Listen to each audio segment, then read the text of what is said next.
ক্যারিয়ারের গোধূলি লগ্নে একে অপরকে ছাড়িয়ে যাওয়ার লড়াইটা থামছে না। কখনো ক্রিস্টিয়ানো রোনাল্ডো, আবার কখনো লিওনেল মেসি এগিয়ে যাচ্ছেন। সেই লড়াইয়ে এবার নন পেনাল্টি গোলে 40 বছর বয়সী রোনাল্ডোকে পিছনে ফেলেছেন মেসি। 21 শতকের খেলোয়াড়দের মধ্যে 764 গোল নিয়ে এখন তালিকার শীর্ষে মেসি। 8 বারের ব্যালন ডি'অরের ক্যারিয়ারে গোল 874টি, রোনালদোর ক্যারিয়ারের গোল 838টি। এর মধ্যে 5 বারের ব্যালন ডি'অর জয়ী পেনাল্টিবিহীন গোল করেছেন 763টি।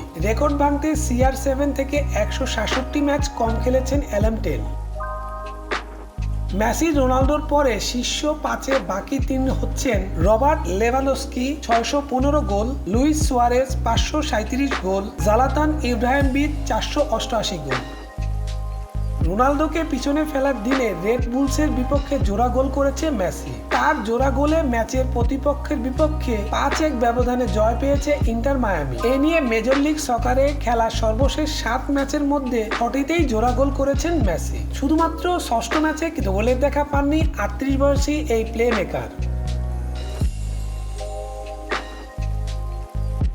Please subscribe our channel to get more information about sports world.